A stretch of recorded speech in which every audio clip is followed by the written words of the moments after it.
ഒരുപാട് നാളത്തെ ആഗ്രഹം തന്നെയായിരുന്നു ഈ ഒരു സഫയറിലേക്കുള്ള ജേണി.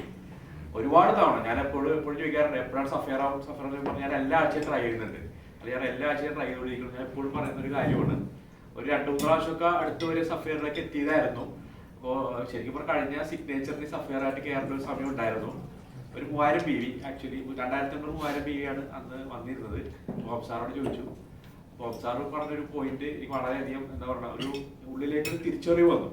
അങ്ങനെ നമുക്കൊരു 3000 PV വെച്ച് അന്ന് സഫയർ റാങ്ക് ചെയ്യാൻ പറ്റില്ല. പക്ഷേ എനിക്ക് സഫയർ റാങ്ക് ഒരിക്കലും നിലനിർത്താൻ സാധിക്കില്ല, മനസ്സിലാവും. അപ്പൊ അവിടെ കറക്റ്റ് ആയിട്ടുള്ള ഒരു തീരുമാനം ഒന്ന് സഫയർ റാങ്കിലേക്ക് നിർത്തായിരുന്നു. ശരിക്കും കഴിഞ്ഞ സിഗ്നേച്ചർ കൊണ്ടൊക്കെ വെയിറ്റ് ചെയ്തിരിക്കുന്ന ഒരു മൊമെന്റ് തന്നെയായിരുന്നു. കഴിഞ്ഞ ദിവസം ഓൾറെഡി സഫയർ റാങ്കിലേക്കുള്ള ജേണി വന്നു. കറക്റ്റ് ആയിട്ടുള്ള പ്ലാനിങ്, അതുപോലെ സ്ട്രാറ്റജി കാര്യങ്ങള് പറഞ്ഞു. അത് ഒരുപാട് കാര്യങ്ങൾ ഉണ്ടായിരുന്നു. അപ്പൊ ഒരുപാട് കാര്യങ്ങളിലൂടെ വന്നു. അത് രാത്രിയാണ്.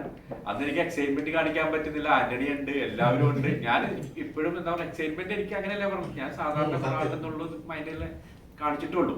അപ്പൊ എന്താ കാര്യം വെച്ചാൽ എന്റെ ഉള്ളിൽ കിടക്കുന്ന ഡയമെൻഷിപ്പ് തന്നെയാണ്. ഞാൻ എപ്പോഴും പറയുന്നുണ്ട്, ഈ വരുന്ന ഡയമെൻഷിപ്പ് 1 കോടി കംപ്ലീറ്റ് ചെയ്യുക എന്നുള്ളതാണ് എന്റെ ലക്ഷ്യം എന്ന് പറയുന്നത്. അതെന്തായാലും അടുത്ത ടൗൺ ഹാളിന് മുമ്പ് തന്നെ ഡയമെൻഷിപ്പ് കംപ്ലീറ്റ് ചെയ്തിരിക്കും. ഇപ്പൊ ഒരുപാട് പ്രശ്നങ്ങൾ. ഇപ്പൊ ലാസ്റ്റ് ഒക്കെ വന്നു വെച്ചിട്ടുണ്ടെങ്കിൽ ഡയറക്റ്റ് എനിക്ക് ഓംസാറിലേക്ക് ഒരു ഇത് വന്നു. എന്റെ മെന്റർഷിപ്പ് ശരിക്കും ഒരു ഏകദേശം 3 വർഷം ഉണ്ടാവില്ല സാറേ, 2.5 വർഷം മുമ്പൊക്കെ ഒരുപാട് ബുദ്ധിമുട്ടുകൾ വന്നപ്പോഴത്തേക്കും ഡയറക്റ്റ് ഓംസാറിലേക്കുള്ള ഒരു ഇത് വന്നു. കറക്റ്റ് അവിടെ നിന്നുള്ള മെന്റർഷിപ്പ്, ബ്ലൈൻഡ് ബിലീഫ്. ഒറ്റ കാര്യത്തിൽ നിങ്ങൾ പറയാനുള്ളൂ, നിങ്ങൾ കറക്റ്റ് ആയിട്ടുള്ള മെന്റർഷിപ്പ് പറയുന്നത് ബ്ലൈൻഡ് ബിലീഫോടെ കാര്യങ്ങൾ പ്ലാൻ ചെയ്യുക. വേറെ ഒന്നിനും ഓംസാർ എന്താണ് പറയുന്നത് അത് എന്റെ നല്ലതിനെ കുറിച്ച് പറയുള്ളൂ, വേറെ ഒരു കാര്യം ചെയ്യില്ല.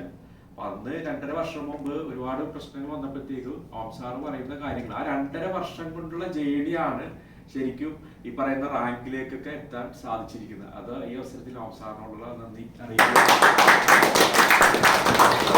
ഓംസാർ ഒരു ടാർഗറ്റ് വരും. എനിക്കിപ്പോഴും ഓർമ്മയുണ്ട്, ആദ്യം കിങ് സർക്കിൾ എന്നുള്ള ടാർഗറ്റ്.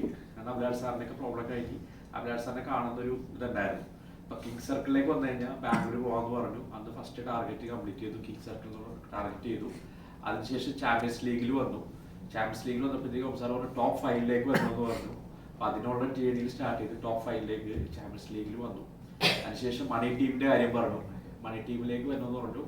ഫസ്റ്റ് കേരള മണി ടീം മെമ്പറായിട്ട് അന്ന് സാധിച്ചു. അതിനുശേഷം ക്രൗഡ് സർക്കിളിൽ വന്നു. ക്രൗഡ് സർക്കിളിൽ വന്നത് ലാസ്റ്റ് നിങ്ങൾ കണ്ട സ്റ്റാർ സബ്മിറ്റിന് വേണ്ടിയിട്ട്, അത് ഡയമണ്ട്സിന്റെ കൂടെയുള്ള ഒരു പ്രത്യേക ഒരു എൻട്രി തന്നെയായിരുന്നു. അതിലേക്ക് ക്രൗഡ് സർക്കിളിൽ പോകാൻ സാധിച്ചു. പിന്നെ എമറാൾഡിൽ വന്നപ്പോൾ ടോപ്പ് 20-ലുണ്ട്, 15-ാമതോ 17-ാമതോ ഞാനുണ്ട്. പക്ഷെ ടോപ്പ് 10-ൽ ഇല്ല. അത് എൻ്റെ ഒരു ടാർഗറ്റ് തന്നെയായിരുന്നു. കഴിഞ്ഞ എമറാൾഡ് നിങ്ങൾ കണ്ടിട്ടുണ്ടാവും, ടോപ്പ് 10-ലേക്ക് വരാൻ സാധിച്ചു. ഞാൻ അപ്രീഷിയേറ്റ് ചെയ്തിട്ടില്ല, കാരണം ഞങ്ങൾ ഇതിന്റെ പണിയില്ല. എനിക്ക് അറിയാവുന്നത് ഒരാഴ്ചത്തെ ആയുസ് അതിനുള്ളൂ. അപ്പൊ ടോപ്പ് 10-ലേക്ക് വരാൻ അത് എന്റെ ഉള്ളിലെ ടാർഗറ്റ് ഉണ്ടായിരുന്നു. സീരിയസ്ലി പറഞ്ഞിട്ടുണ്ടെങ്കിൽ ഇപ്പൊ നമ്മള് കിഡ് സർക്കിളിലൊക്കെ പോകുമ്പോഴത്തേക്കും ഓരോ ആൾക്കാരെ ടാർഗറ്റ് തരും. അപ്പൊ പണ്ട് തൊട്ട് തന്നെ, അതായത് നമ്മള് നോ എന്നുള്ളൊരു വാക്ക് പറയാറില്ല. അതങ്ങനെ ശീലിച്ചുകൊണ്ട് ഓരോ കാര്യങ്ങളും ടാർഗറ്റ്, ഇപ്പൊ എപ്പോഴും പറയുന്ന കാര്യമുണ്ട്, ഓരോ ആൾക്കാർക്കും ഓരോ ടാർഗറ്റ് വേണം എന്നുള്ളത്. ഇവിടെ വേണ്ട ഒറ്റ കാര്യമുള്ളൂ, നിങ്ങൾ ചെയ്യേണ്ടത് അത് നിങ്ങൾ ടാർഗറ്റ് ഓറിയന്റഡ് ചെയ്യുക.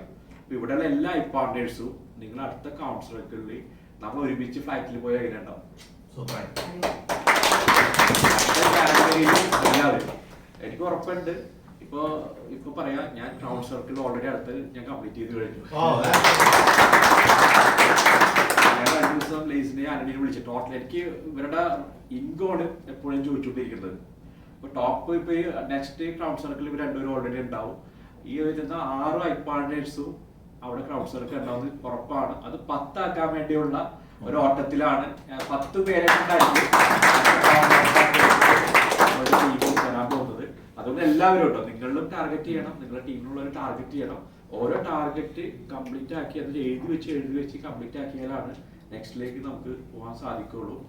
എന്തായാലും വളരെയധികം സന്തോഷം. ഇപ്പോൾ കൺസിസ്റ്റൻസി ഈസ് ദ കീ എന്ന് പറയുന്ന പോലെ തന്നെ കൺസിസ്റ്റന്റ് ആയിട്ടുള്ള ഓരോ കാര്യങ്ങൾ പ്ലാൻ ചെയ്ത് കഴിഞ്ഞിട്ടുണ്ടെങ്കിൽ നമുക്ക് സാധിക്കും. എനിക്ക് സാധിക്കുകയില്ല, ഞാൻ ഒന്നും ഇല്ലാതെയാണ് ഇവിടെ വന്നിരുന്നത്.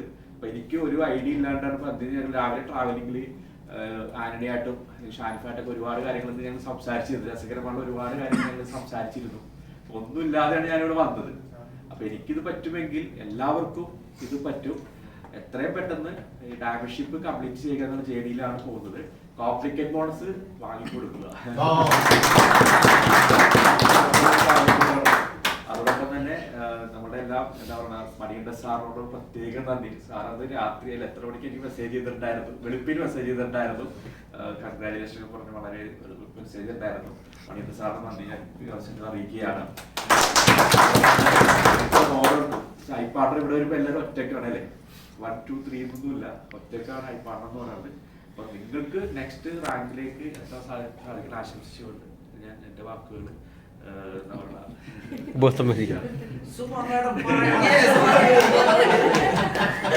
ശരിക്കും സഫേറിന്റെ ഒരു ക്ലാരിറ്റി എനിക്ക് തന്നിരുന്നില്ല. കംപ്ലീറ്റ് ചെയ്തെങ്കിലും എന്നോട് പറഞ്ഞത് 1000 രൂപയുടെയൊക്കെ അങ്ങോട്ടും ഇങ്ങോട്ടൊക്കെ ഉണ്ടോ മാറിയിട്ടുണ്ട്. ഞാൻ ഇന്നലെ ഓടിച്ചൊന്നുമില്ല. ഇസ ശ്യാമിനോട് ഞാൻ പറഞ്ഞിരുന്നു ആയിരുന്നു, പക്ഷെ ലൈസ എന്തോ ഇഷ്യൂ പറയുന്നുണ്ട്. ഈ ഒരു വിഷയം ഞാൻ അറിഞ്ഞിട്ടുണ്ടായിരുന്നു. ഞാൻ ലൈസിനോട് പറഞ്ഞിട്ടുണ്ടായിരുന്നില്ല, ചേച്ചി എന്നെ വിളിച്ച് പറഞ്ഞായിരുന്നു. ഇൻഫർമേഷൻ അങ്ങനെയല്ല, വേറൊരു കാര്യം ഞങ്ങൾ സംസാരിച്ചതിന്റെ ഇടയിൽ എന്നോട് പറഞ്ഞ ഷാമി ഇങ്ങനെ ഒരു കാര്യം ഫിനിഷ് ചെയ്തു എന്ന് പറഞ്ഞു. അപ്പൊ ഞാൻ പറഞ്ഞു ഓക്കെ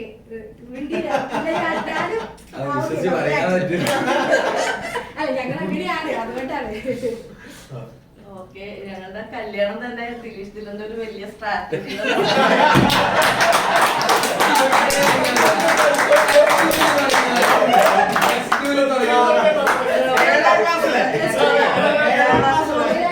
ഏഴാം ക്ലാസ് മുതൽ ഒന്നിച്ച് പഠിക്കണം, ഒരേ ഏജാണ്. ഫ്രണ്ട്സും ടീച്ചേഴ്സിനും ഒക്കെ അറിയാം. അപ്പൊ അവര് പറയും നിങ്ങൾ ഒരേ ഏജാണ്, ഇതൊന്നും ഒരിക്കലും നടക്കുന്ന കാര്യമല്ല. ഒന്നാമത്തെ ഞാൻ ഇളയ വീട്ടിലെ 2 ചേട്ടന്മാരുടെ ഇളയ കുട്ടിയാണ്. അപ്പൊ എന്നെയൊക്കെ വേഗം കല്യാണം കഴിച്ചു വിടും. അപ്പൊ ദിലീഷ് അപ്പോൾ 20s എത്തിയിട്ടുണ്ടാവുള്ളൂ. അപ്പൊ ഇതെങ്ങനെ കല്യാണം? അപ്പൊ ദിലീഷിന്റെ ഒരു സ്ട്രാറ്റജി മെല്ലെ തിന്നാൽ മുള്ളും തിന്നാം. ഞങ്ങളിത് മാക്സിമം രഹസ്യമൊക്കെ കൊണ്ടുപോയി. ഒരു ഹിന്റ് പോലും വീട്ടുകാർക്കോ ബന്ധുക്കൾക്കോ കൊടുത്തില്ല എന്നുള്ളതാണ്. അല്ലെങ്കിൽ എന്നെ നേരത്തെ കല്യാണം കഴിച്ച് വിടുമായിരുന്നു. എനിക്ക് പഠിക്കണം, ജോലി ചെയ്യണം അങ്ങനെയൊക്കെ പറഞ്ഞപ്പോ അവരും ഓക്കെ, അങ്ങനെയാണ് പോയത്. രണ്ടുപേരും പഠിച്ച ഉടനെ നല്ല ജോലി വാങ്ങണം, അങ്ങനെ ഒരു സ്ട്രാറ്റജി തന്നെ പോയി ജോലി വാങ്ങി. അങ്ങനെ കല്യാണ സമയം ആയപ്പോഴത്തേക്ക് എനിക്ക് വീട്ടിൽ ആലോചിച്ച് തുടങ്ങിയപ്പോഴത്തേക്കും ദിലീഷ് ദിലൻ ഇറങ്ങി. ഇങ്ങനെ കൺവിൻസ് ചെയ്തെന്ന് എനിക്ക് ഇപ്പോഴും അത് എന്റെ ചേട്ടന്മാരെയും അമ്മയൊക്കെ ദിലീഷുമായിട്ട് സംസാരിച്ചിറങ്ങിയപ്പോ എല്ലാരും പറഞ്ഞാ ശരി ഇത് നടത്താം. കൺവിൻസ് ചെയ്തെന്ന് എനിക്ക് ഇപ്പോഴും അറിയില്ല.